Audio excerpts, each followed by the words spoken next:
Hello बच्चों, मेरा नाम विशाल और आज हम लोग क्लास 9 का जो आपका टॉपिक चल रहा था सरफेस एरिया एंड वॉल्यूम का, उसमें आज हम लोग कुछ वर्ड प्रॉब्लम को देखेंगे जो इम्पोर्टेंट है। ठीक है, ये क्वेश्चन नंबर 1 है आपका, इसमें लिखा हुआ है द सी एस ए क्या होता है आपका? सी एस ए होता है कर्व सरफेस एरिया। ठीक है, ये आपको बता दिया। Curve surface area of a right circular triangle cylinder is 88 centimetre square and it's height is 14 centimetre. Find the diameter of base of cylinder. देखिए क्वेश्चन आपको बोल रहा है कि एक को इस तरीके से एक राइट सर्कुलर ट्रायंगल का मतलब सिलेंडर का मतलब ये सिलेंडर ही होता है, इस तरीके से आपका कोई बना हुआ है। ठीक है, और इसमें बोला कि आपका सी एस इसके अंदर दे दिया। ठीक है, सी एस आपको दे दिया 88 सेंटीमीटर स्क्वायर, यानी कि इसका जो कर्व सरफेस एरिया होगा वो आपको बता दिया, और इसका जो है वो हाइट आपको बता दिया कि हाइट कितना है 14 सेंटीमीटर। तो आपसे पूछा है डी डायमीटर। ठीक है, तो डायमीटर डायरेक्टली नहीं निकाल सकते, पहले इसके लिए आपको रेडियस फाइंड आउट करना पड़ेगा, और रेडियस निकालने के बाद हम लोग उसको जब डबल करेंगे तो डायमीटर वहां से निकल आएगा। देखिए इसको कैसे सॉल्व करेंगे। इससे पहले हम लोग लिखते हैं क्या क्या आपको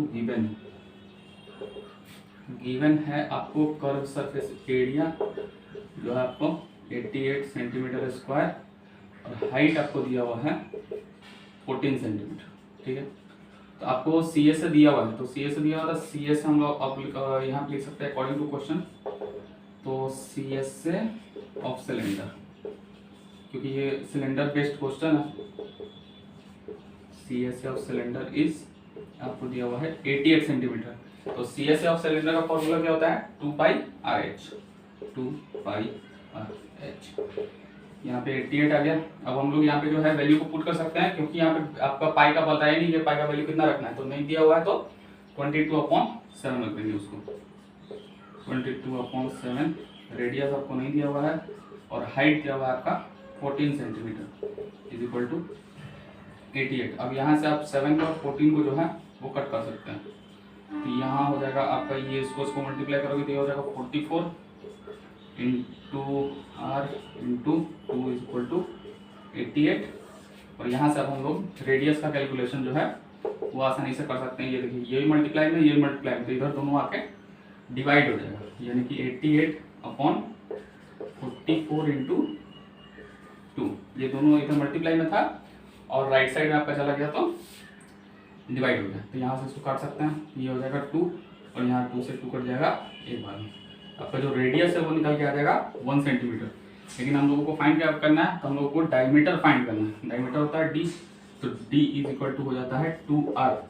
2r मीन्स कि रेडियस को जब डबल कर देते हैं, मान लो कि ये अगर इस तरीके से कोई सर्कल बना हुआ है, तो रेडियस अगर आपको पता है तो रेडियस पता है, तो इसी लाइन को अगर हम ये पूरा मिला देते हैं कॉर्ड को, ये आपका हो जाता है 2r। ठीक है, तो यहाँ पर हो जाएगा 2 इंटू रेडियस आपको पता है, तो ये आपका आ जाएगा 2 सेंटीमीटर। ये था क्वेश्चन। ठीक है, अब हम लोग देखते हैं क्वेश्चन नंबर 2। चलिए अब हम लोग देखते हैं क्वेश्चन नंबर 2 को। देखिए क्वेश्चन नंबर 2 आपको बोल रहा है the diameter of a roller is 84 centimetre and its length is 120 centimetre. It takes 500 complete revolution to move once over to level of playground. Find the area of playground. देखिए question आपसे क्या बोल रहा है, ये कोई रोलर, ठीक है, तो रोलर है, तो रोलर में आपको बता दिया क्या कि इसका जो है ये डायमीटर आपको बता दिया कि 84 सेंटीमीटर इसका आपका डायमीटर है। ठीक है, उसका लेंथ आपको बता दिया, लेंथ बता दिया मतलब उसका हाइट बता दिया आपको। ठीक है, और उसके बाद आपको बोल रहा है कि एक बार जब ये मतलब प्लेग्राउंड में जब मूव करता है, ठीक है, तो 500 रिवोल्यूशन का जो है इसको पूरा समय लगता है, जब पूरे ग्राउंड को कैप्चर करता तब। तो ये आपसे पूछा है क्या कि जो प्लेग्राउंड है, ठीक है, तो प्लेग्राउंड का कैसे जो है एरिया कितना होगा, ये आपसे क्वेश्चन में पूछा है। देखिए इसको कैसे सॉल्व करते हैं। देखिए तो जो आपको गिवन है, तो देखिए गिवन आपका क्या क्या है, तो गिवन है आपका डायमीटर। ठीक है, तो डायमीटर आपको दिया हुआ है 84 सेंटीमीटर। तो आपको पता है कि अगर डायमीटर दिया हुआ तो डायमीटर को अगर हाफ कर देते हैं तो आपका रेडियस निकल आता है। तो यहाँ से हम लोग ये रेडियस में निकाल सकते हैं, कितना हो जाएगा ये 2 4 जा 8 2 2 जा 4, इसका रेडियस आप लोग यहाँ से निकाल सकते हैं। और यहाँ पे आपको हाइट दिया हुआ है, हाइट दिया हुआ है 120 सेंटीमीटर। ठीक है, अब हम लोग क्या कर सकते हैं, हम इसके हेल्प से हम लोग प्लेग्राउंड का जो कर्व सरफेस एरिया है, ठीक है, curve surface area of playground हम लोग निकाल सकते हैं। यहाँ पे हम लोग लिख सकते हैं curve surface area of playground. ठीक है, अब यहाँ पे लिख देंगे 2 पाई आर एच। ठीक है, अब 2 पाई आर एच के अंदर हम लोग लिखेंगे 2 पाई का वैल्यू 22/7 लिख देंगे। रेडियस यहाँ से आपका निकल जाएगा 42 सेंटीमीटर और हाइट जो है वो आपको दिया हुआ है 120 सेंटीमीटर। इसको अब आप कट करोगे तो यहाँ से देखिए 7 है, ये 42 है, तो 7 42 अगर आप कट करोगे तो 7 6 42 और फिर इन सबको अगर आप मल्टीप्लाई करोगे आपस में तो ये आ जाएगा लगभग आपका 31,680 सेंटीमीटर स्क्वायर। तो ये आ गया आपका क्या, ये curve surface area of playground आ गया। मतलब क्या है कि जो प्लेग्राउंड का जो कर्व सरफेस एरिया वो तो आपका निकल गया, लेकिन हम लोगों को क्या निकालना है, पूरे प्लेग्राउंड का जो पूरा जो एरिया है वो निकालना है। और यहाँ पर आपको देखिए दिया हुआ भी है कि it takes 500 complete revolution to move once, यानी कि एक बार मूव करने में जो है वो 500 रिवोल्यूशन यानी कि 500 बार उसको जो है ग्राउंड में घुमाया जाता है। तो अब हम लोग यहाँ पे निकाल सकते हैं क्या, अब हम लोग यहाँ पे निकालेंगे जो 500 रिवोल्यूशन का है, ठीक है। तो यहाँ पर आपका एरिया आ गया, तो area into number of revolution, number of revolution, ठीक है। इसको जब यहाँ पे मल्टीप्लाई कर लेंगे यानी कि आपका आ गया कितना 31,680, ये तो इसका ग्राउंड एरिया है और आपका जो रिवोल्यूशन है वो कितना है, वो है 5। इन सबको जब आपस में मल्टीप्लाई करेंगे तो यहाँ पे आप इसको मल्टीप्लाई करके देख सकते हैं 31,680 और इंटू हो जाएगा 5, तो आपका आ जाएगा 0 40 15 84 1 2 3 एंड 4, ये आपका आ जाएगा सेंटीमीटर स्क्वायर। तो ये जो है आपका ये आ गया कंप्लीट जो आपका प्लेग्राउंड है, कंप्लीट प्लेग्राउंड का जो कर्व सरफेस एरिया होगा वो होगा कितना 1584,000 सेंटीमीटर स्क्वायर, ठीक है। अब हम लोग देखते हैं नेक्स्ट क्वेश्चन। चलिए अब हम देखते हैं क्वेश्चन नंबर 3 को। क्वेश्चन नंबर 3 आपसे बोल रहा है cost of canvas required to make the tent if the cost of 1 metre square canvas in ₹70, यानी कि आपसे पूछ रहा है कि कितना जो है कैनवास मतलब रिक्वायर होगा। और हाँ इसके अंदर एक चीज और, आपका रेडियस जो है वो 24 सेंटीमीटर दिया हुआ है। मतलब क्या है कि एक जो है आपका इस टाइप का जो है कोई कैनवास टेंट बना हुआ है, ठीक है, टेंट बना हुआ है कुछ इस तरीके का जो आपका कोन के शेप का है, ठीक है। तो कोन के शेप का है तो इसके अंदर आपको बता दिया कि इसका जो रेडियस है वो आपको बता दिया, तो रेडियस बता दिया 24 सेंटीमीटर और आपको बता दिया कि इसके अंदर जो कैनवास लगेगा, जो कपड़ा लग रहा है, ठीक है, उसका जो कॉस्ट है वो 1 मीटर स्क्वायर का कॉस्ट जो है आपका वो 70 रुपये है। तो आपको पहले इसमें ये पता करना पड़ेगा कि जो टेंट है, जो टेंट का जो शेप होगा, कोन का जो शेप होगा, उसका एरिया जो है वो एक्चुअली कितना है। तो हम लोग यहाँ पे पहले लिखेंगे गिवन। तो गिवन आपको क्या क्या है, गिवन है आपको रेडियस, रेडियस है 24 सेंटीमीटर और इसके अंदर एक चीज और है छूटा हुआ, वो क्या है आपका लेंथ एल, एल आपको दिया हुआ है 26 सेंटीमीटर, ठीक है। आपको लेंथ जो इसके अंदर वो दे दिया, तो रेडियस दे दिया, आपको लेंथ दे दिया 26 सेंटीमीटर, उसके जो है कॉस्ट ऑफ 1 मीटर स्क्वायर दे दिया 70 रुपीज़, ठीक है। ये इतना चीज़ आपको गिवन है और आपको पता करना क्या कि कितना जो है कितना कॉस्ट जो है वो बैठेगा, ठीक है। 70 रुपये 1 मीटर स्क्वायर पे अगर 70 रुपये खर्च है तो टोटल कॉस्ट जो है वो कितना बैठ रहा है वो। तो हम लोग पहले क्या निकालेंगे, पहले हम लोग जो टेंट है उस टेंट का पहले हम लोग एरिया फाइंड आउट करेंगे। तो यहाँ पे हम लोग लिख सकते हैं curve surface area of tent. तो क्योंकि टेंट जो आपका शेप है वो क्या कौन शेप का है, तो यहाँ पर फॉर्मूला लगाएंगे हम लोग CSA ऑफ टेंट। तो CSA टेंट करने का मतलब क्या हो गया पाई आर एल आपका क्या होता है कर्व सरफेस एरिया ऑफ कौन होता है, पाई का वैल्यू लिख देंगे यहाँ पे, पाई का वैल्यू हो गया, रेडियस आ गया आपका रेडियस 24 और एल जो है आपका आ गया 26 सेंटीमीटर। देखिए अभी यहाँ पर इसको कैलकुलेट करने से अभी कोई फायदा नहीं, क्योंकि देखिए आपको निकालना क्या है, आपको निकालना है कॉस्ट, ठीक है। तो कॉस्ट जब निकालना है तो इसको यहाँ पर मल्टीप्लाई करने से कोई फायदा नहीं है, लास्ट में इसको ला करके एक ही जगह मल्टीप्लाई करेंगे। अब हम लोग यहाँ पे लिख सकते हैं क्या cost of canvas, cost of canvas. देखिए ये इसका एरिया निकल के आ गया 22/7 × 24 × 26 और 1 मीटर स्क्वायर का जो खर्च है वो आपका 70 रुपये।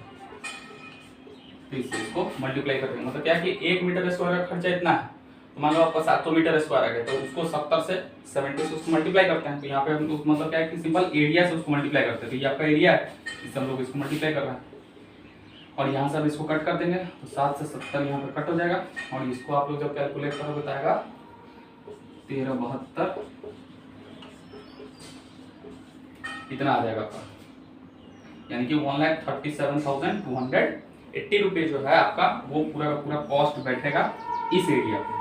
ठीक है, यानी कि देखिए इस टाइप के क्वेश्चन में जब भी आपके पास इस तरीके का क्वेश्चन आता है तो आपको कुछ नहीं करना है। देखिए आपको पहले डायग्राम को समझना है कि डायग्राम कैसा है। ठीक है, तो डायग्राम में हो गया, डायग्राम समझ गया, उसका डायग्राम की हेल्प से उस डायग्राम का या जो भी आपका दिया हुआ है, ठीक है, उसका पहले एरिया फाइंड आउट कर लेंगे। ठीक है, एरिया फाइंड आउट करके और जितना कॉस्ट आपको दिया हुआ है 1 metre square, 1 centimetre square, 1 kilometre square, जितना कॉस्ट दिया हुआ है उस कॉस्ट से इस एरिया को क्या करेंगे मल्टीप्लाई कर देंगे। तो आपका जो है टोटल कॉस्ट निकल के आ जाएगा कि कितना है। तो इस क्वेश्चन में भी इसी तरीके से सॉल्व हो गया। ठीक है, नेक्स्ट क्वेश्चन देखते हैं।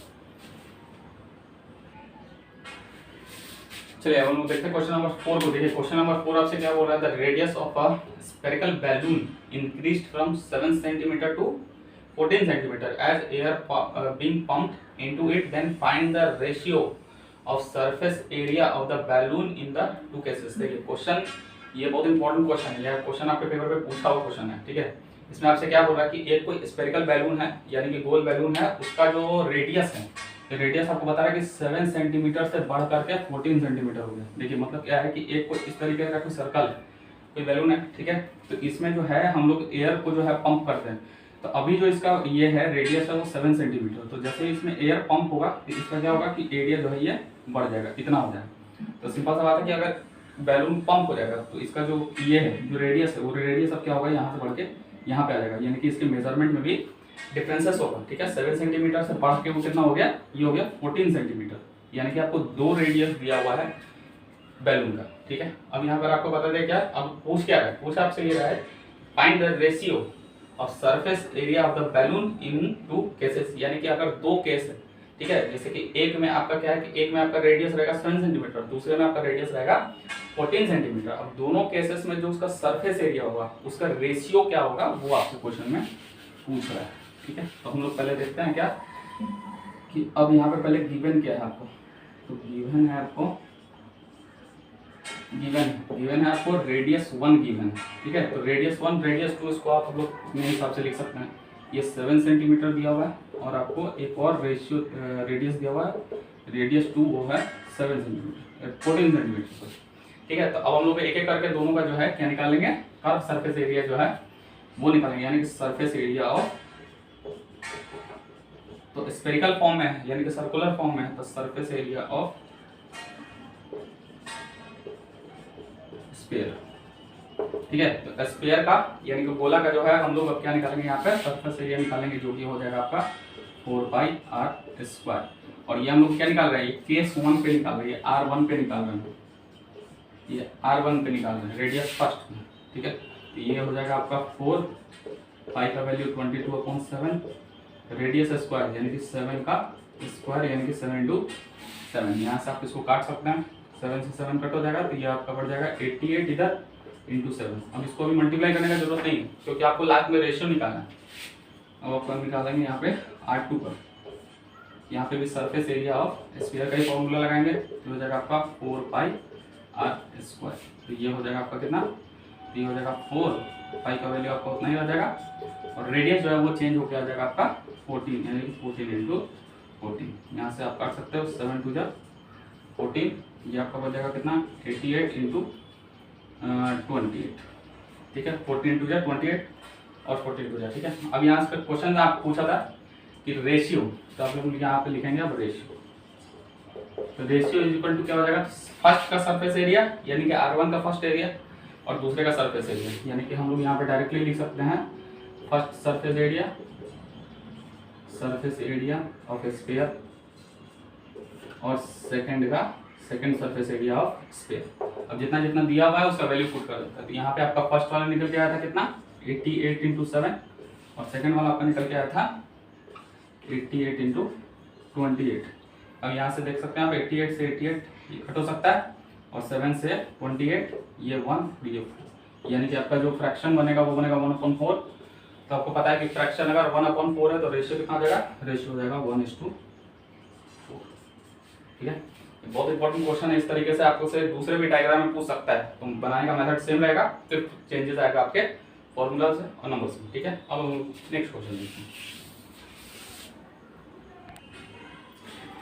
चलिए अब हम लोग जो है आज का ये सेशन का लास्ट क्वेश्चन होगा। देखिए क्वेश्चन आपसे बोल रहा है क्या कि the diameter of a metallic ball is 4.2 centimetre.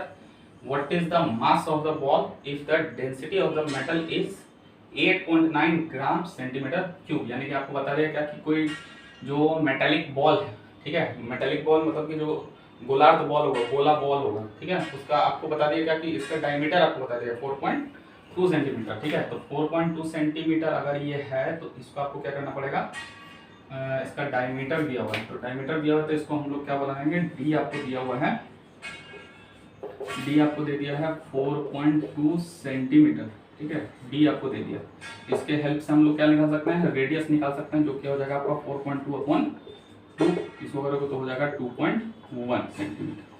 ठीक है, तो यहाँ से आपका रेडियस निकल गया और इसके बाद आपको बता दिया क्या, इसमें डेंसिटी बता दिया आपको, डेंसिटी आपको बता दिया कितना, डेंसिटी आपको बता दिया 8.9 ग्राम पर सेंटीमीटर क्यूब। चलिए अब इसको जो है हम लोग सॉल्व करते हैं। तो यहाँ पे हम लोग फॉर्मूला लगाएंगे क्या, तो फॉर्मूला लगाएंगे वॉल्यूम ऑफ स्फीयर।